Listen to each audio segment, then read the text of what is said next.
52ാമത്തെ എപ്പിസോഡാണ് ഇത്. നമ്മൾ കുമളി ഒരു വലിയ പട്ടണമാണ്. പഞ്ചായത്ത് പരിധിയേ ഉള്ളൂ. അവിടുത്തെ ഒരു വേസ്റ്റുകളെല്ലാം സംസ്കരിക്കുന്ന ഒരു പ്ലാന്റാണിത്. ഇത് മുരിക്കടി എന്നും പറഞ്ഞ സ്ഥലത്താണ് ഇത് സ്ഥിതി ചെയ്യുന്നത്. ഇവിടെയാണ് ഈ മാലിന്യ സംസ്കരണ പ്ലാന്റ് ഒറ്റപ്പെട്ട ഒരു സ്ഥലത്താണ് സ്ഥിതി ചെയ്യുന്നത്. അതിനെക്കുറിച്ച് നമുക്ക് വിശദമായിട്ടൊന്ന് പഠിക്കാം. അതുപോലെ തന്നെ ഈ ഒരു മാലിന്യ സംസ്കരണ പ്ലാന്റ് ആണെങ്കിലും ഇത് എത്ര ഭംഗിയായിട്ടാണ് ഇത് നിലനിർത്തി പോരുന്നതെന്ന് നോക്കുക.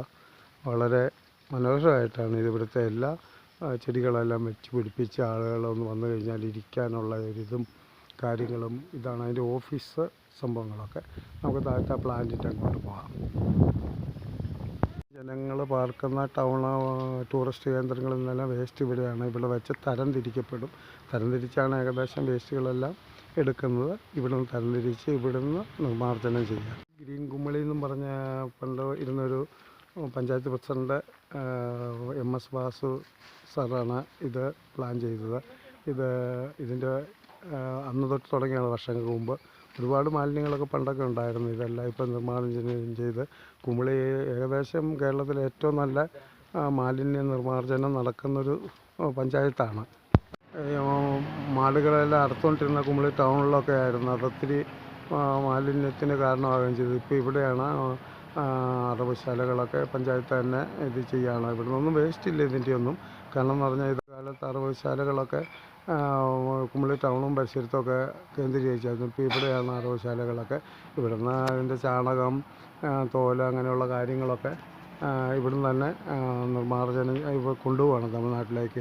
എല്ലാ സാധനങ്ങളും കിട്ടുന്ന വേസ്റ്റുകളൊക്കെ ജൈവ വളമായിട്ട് തരംതിരിക്കുന്ന സ്ഥലമാണ്. ഇവിടെ ജൈവ വളങ്ങളായിട്ട് അത് തരംതിരിച്ചത് കൃഷിക്ക് ഉപയോഗിക്കുകയാണ് ചെയ്യുന്നത്. ഞങ്ങൾ ക്രമപ്പെടുത്തിയിട്ടൊന്നുമില്ല. ഏത് സമയത്തും വഴിയിലൊരു പട്ടി ചത്ത് കിടന്നാലോ ചത്ത് കിടന്നാലോ ഒക്കെ ഇവർ പോയി 24 മണിക്കൂർ ഇവർ സജീവമാണ്. ഒരു വണ്ടിയുടെ ആൾക്കാരും ഏകദേശം 85-90 സ്റ്റാഫുകളുണ്ട്. അവരെല്ലാവരും സ്റ്റാഫെല്ലാം ഏത് സമയത്ത് എന്താവശ്യം പറഞ്ഞാലും ചെല്ലുകയും ചെയ്യുന്നുണ്ട്. അടുത്ത് കാരണം അവരുടെ ജോലിയിൽ അവർ വ്യാപൃതരാണ്. രാവിലെ 5:30-ക്കൊക്കെയാണ് ഇവർ എണീറ്റ് വേസ്റ്റിൻ്റെ തൂക്കാനും ഒക്കെ ടൗണിലും ബസ് സ്റ്റാൻഡിലും ഒക്കെ പോകുന്നത്. നമുക്ക് എത്ര മനോഹരമായിട്ടാണ് ഒരു പ്രകൃതിയുടെ ഇതൊന്നും വിട്ടുകളയാതുള്ളൊരു സംരക്ഷണമാണ് ഇവിടെ നടക്കുന്നത്. നല്ല രീതിയിലാണ് ഇവിടെ എല്ലാം പൂച്ചെടികളൊക്കെ നട്ട് വളർത്തി. അധികം ഗന്ധമൊന്നും ഇവിടെ പരിസരത്ത് വീടുകളൊന്നുമില്ല. എന്നാലും നല്ലൊരു അന്തരീക്ഷത്തിലാണ് ഇവർ ഇതെല്ലാം സംരക്ഷിക്കുന്നത്. ഇതിൻ്റെ ഒരു ബോർഡ് തന്നെ എത്ര മരത്തടിയിലൊക്കെ പണിത് വെച്ചിരിക്കുന്ന പോലെയാണ്. ഇവിടെ ഗാർഡനൊക്കെ വെച്ച് പിടിപ്പിച്ച് ഈ നാടിനൊരു ശല്യം ഉണ്ടാകാത്തൊരു രീതിയിലാണ് ഇവിടെയൊക്കെ സംരക്ഷിക്കപ്പെട്ടു പോരുന്നത്. പഴയ വണ്ടികളൊക്കെ എവിടെയെങ്കിലും കൊണ്ട് ഉപേക്ഷിച്ചൊക്കെ ഇടും. അതൊക്കെ ഇങ്ങോട്ട് കൊണ്ടാണ് നിർമ്മാർജ്ജനം ചെയ്യുന്നത്. അവരെന്നിട്ട് ഇട്ടിട്ടൊക്കെ പോകും. അത് തുരുമ്പടിച്ച് ജനങ്ങൾക്കൊരു ശല്യമൊക്കെ ആയി മാറും. അതൊക്കെ ഇവിടെ കൊണ്ടുവന്നാണ് ഇത് ചെയ്യുന്നത്. ഇതിൻ്റെ ഒരു ബോർഡ് തന്നെ എത്ര മരത്തടിയിലൊക്കെ പണിത് വെച്ചിരിക്കുന്ന പോലെയാണ്. ഇവിടെ ഗാർഡനൊക്കെ വെച്ച് പിടിപ്പിച്ച് ഈ നാടിനൊരു ശല്യം ഉണ്ടാകാത്തൊരു രീതിയിലാണ് ഇവിടെയൊക്കെ സംരക്ഷിക്കപ്പെട്ടു പോരുന്നത്. പഴയ വണ്ടികളൊക്കെ എവിടെയെങ്കിലും കൊണ്ട് ഉപേക്ഷിച്ചൊക്കെ ഇടും. അതൊക്കെ ഇങ്ങോട്ട് കൊണ്ടാണ് നിർമ്മാർജ്ജനം ചെയ്യുന്നത്. അവരെന്നിട്ട് ഇട്ടിട്ടൊക്കെ പോകും. അത് തുരുമ്പടിച്ച് ജനങ്ങൾക്കൊരു ശല്യമൊക്കെ ആയി മാറും. അതൊക്കെ ഇവിടെ കൊണ്ടുവന്നാണ് ഇത് ചെയ്യുന്നത്. അതുപോലെ തന്നെ ഇതാണ് എത്ര ദൂരത്താണെന്നറിയാമോ ഈ വേസ്റ്റ് പ്ലാന്റ് സ്ഥിതി ചെയ്യുന്നത്. ഇത് കണ്ടോ, ഒറ്റപ്പെട്ട ഒരു സ്ഥലം. ഇലക്കാടൊക്കെ ഉള്ളൂ ഈ അടുത്തൊക്കെ. അങ്ങനെയുള്ളൊരു അവസ്ഥയിലാണ്. ഇതുണ്ടോ വഴികളൊക്കെ ഇത്രയും. ഇവിടെ തന്നെ പരിസരങ്ങളിലൊക്കെ നല്ലൊരു പ്രകൃതിക്ക് നാശമുണ്ടാകാതൊക്കെയാണ് ഇത് ചെയ്യുന്നത്. അതുപോലെ തന്നെ ഇവിടുത്തെ തൊഴിലാളികളൊക്കെ 85ഓളം തൊഴിലാളികളുടെ കഷ്ടപ്പാടുകളൊക്കെ നമ്മൾ കണ്ടു കഴിഞ്ഞാൽ അവർ എത്ര അവരുടെ ആരോഗ്യം പോലും വകവെക്കാതെ അവർക്ക് നല്ല ശമ്പളമൊക്കെ ഉണ്ട് കേട്ടോ. കാരണം ഇവിടെ ഒരു 350ഓളം റിസോർട്ടുകളും ഹോം സ്റ്റേകളും ഒക്കെ ഉണ്ട്. പിന്നെ ഈ ടൗണ് ഭയങ്കര തിരക്കുള്ള സീസണിലൊക്കെ, അതായത് അയ്യപ്പ സീസണിലൊക്കെ ഇവിടെ ഏകദേശം ഒരു 5-10 ലക്ഷത്തോളം ആളുകൾ ഈ വഴി പാസ് ചെയ്യുന്നതാണ്.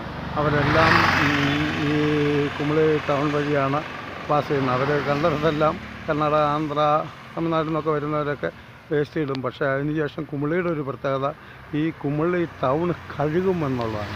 വെള്ളമൊഴിച്ച് കഴുകും, വൃത്തിയാക്കും. അങ്ങനെയാണ് ഈ കുമിളി. ഞാൻ കണ്ടിട്ടുള്ളത് കേരളത്തിൽ പിന്നെ എറണാകുളം ഒരു നല്ല ഒരു വൃത്തിയായിട്ടൊക്കെയാണ് എറണാകുളം സൂക്ഷിക്കുന്നത് നഗരങ്ങളിൽ. പിന്നെ ഈ കുമിളി പഞ്ചായത്താണ് ഏറ്റവും ഭംഗിയായിട്ട് സൂക്ഷിക്കപ്പെടുന്ന മറ്റൊരു സ്ഥലം എന്നാണ് എനിക്ക് തോന്നിയിട്ടുള്ളത്. കാരണം എല്ലാവരും അത്ഭുതപ്പെടുത്തുകയും ഓരോ ദിവസവും സ്വാമിമാർ വന്നേച്ച് പോകുമ്പോൾ അവർ വഴിയിലൊക്കെ നിന്ന് മൂത്രമൊഴിക്കുക എല്ലാം ചെയ്യും. പക്ഷേ എന്നാലും ഒരഴുക്കുകളും കാണില്ല ഈ കുമിളിയിൽ. ഒരു സീസൺ കഴിയുമ്പോൾ ഇത്രയും ലക്ഷങ്ങൾ പേര് വന്നിട്ട് പോകുന്ന ഒരു തേക്കടിയാണ്, തേക്കടിയുടെ കവാടമാണ്. അവിടെ വരുന്നവരൊന്നും ഇവിടെയൊക്കെ ഒരു വേസ്റ്റ് ഇടാൻ മടിക്കും. ഇപ്പോൾ തന്നെ ഈ ഞാൻ നടക്കുന്ന വഴിക്ക് എന്തെങ്കിലും വേസ്റ്റോ കാര്യങ്ങളോ കാണുന്നുണ്ടോ? അത് ഡിഫക്റ്റുകളുണ്ടെങ്കിൽ അതിനേക്കാളെല്ലാം ഗുണങ്ങളാണ്. ഗുണങ്ങൾ നോക്കുകയാണെങ്കിൽ നമുക്കിത് ഗുണമായിട്ട് തന്നെ എടുക്കാനൊക്കെ ഉള്ളൂ.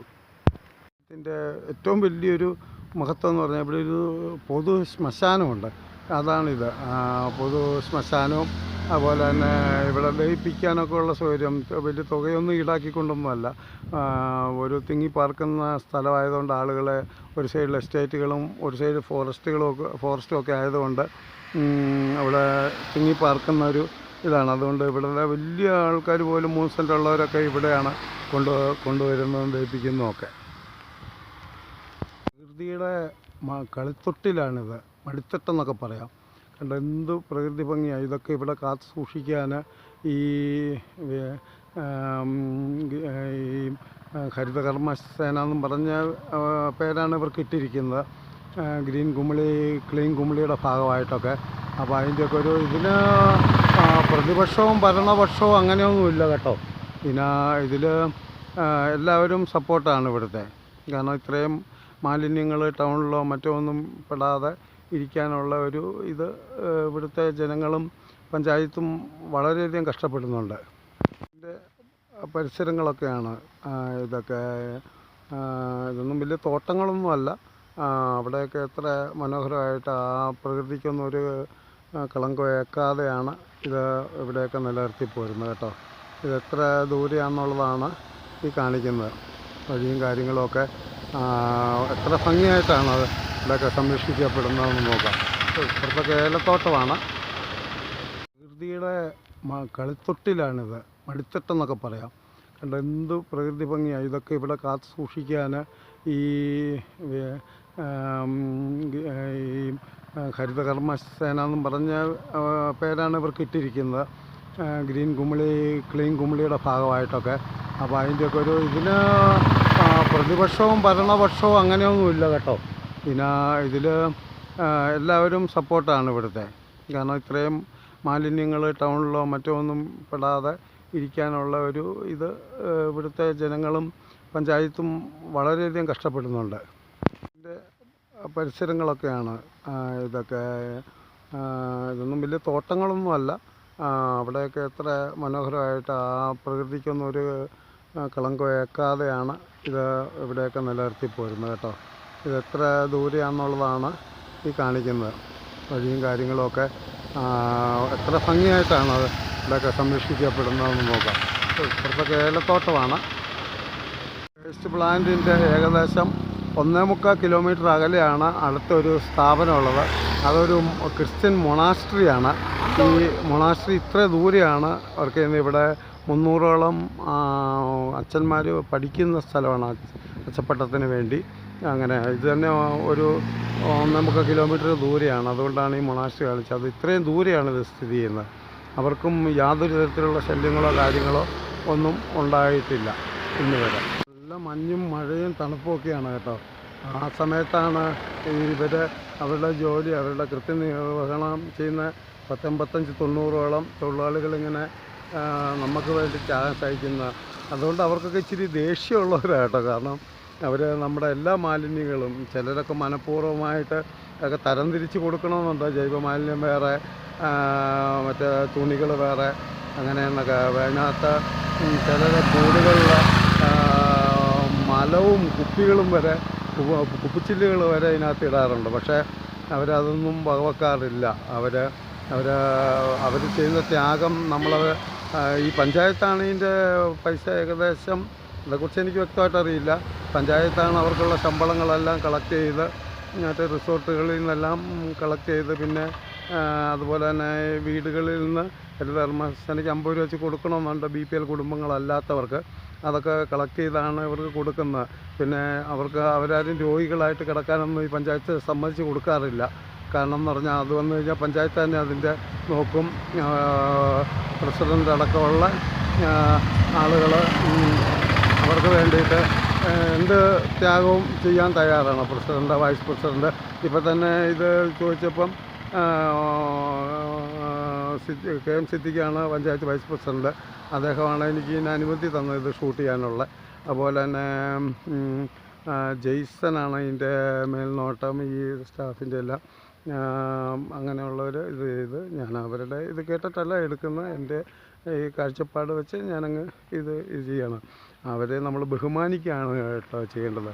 അവരൊരു 2 ദിവസം അവർ പണി മുടക്കിയിട്ടില്ല ഇതുവരെ എന്നുള്ളതാണ്. അവർ 2 ദിവസം പണി മുടക്കിയാൽ നമ്മുടെ ഈ എല്ലാ പഞ്ചായത്തുകളിലെ, എല്ലാ മുനിസിപ്പാലിറ്റികളിലെ, എല്ലാ കോർപ്പറേഷൻ്റെയും അവസ്ഥ എന്താണെന്ന് ചിന്തിച്ചാൽ മതി. അവരെയൊക്കെ നമ്മൾ ബഹുമാനിക്കണം മനസ്സുകൊണ്ട്. അവരാ പൈസയുടെ മാത്രം ഇതല്ല, അവർ അർപ്പണബോധത്തോടു കൂടിയാണ് അവർ ജോലി ചെയ്യുന്നത്. അങ്ങനെ ഒരു ഇതുണ്ട്. അങ്ങനെ അവരോടും നമുക്ക് നന്ദി ഉള്ളവരായിരിക്കണം. അവർ കയ്യിൽ ഇത് മാസ്ക് ഇട്ടാലും മാസ്കല്ല, കയ്യുറ ഇട്ടാലും അതെല്ലാം ഇത് ചെയ്യുന്ന പല ജനങ്ങൾ എന്നിട്ട് ചെറിയൊരു കുറ്റം വരുമ്പോൾ ഇതെല്ലാം ചൂണ്ടിക്കാണിക്കും. രാഷ്ട്രീയ ബേസിലൊക്കെ ആയിരിക്കും അത് കാണിക്കുന്നത്. പക്ഷേ ഇവരൊക്കെ ചെയ്യുന്ന ത്യാഗവും ഒരു പഞ്ചായത്ത് അത് ഏറ്റവും ഭംഗിയായിട്ട്, കേരളത്തിൽ ഏറ്റവും ഭംഗിയായിട്ട് ഇത് നടത്തിക്കൊണ്ട് പോകുന്ന ഒരവസ്ഥയും തമിഴ്നാടൊക്കെ പോയി നോക്കണം. കേരളത്തിലെ പല നഗരങ്ങളെക്കാൾ വളരെ നല്ല രീതിയിലാണ് ഇവരിത് ഇങ്ങനെ ഇത് ചെയ്യുന്നത്. നമുക്ക് അടുത്ത എപ്പിസോഡിൽ വീണ്ടും കാണാം. നന്ദി, നമസ്കാരം.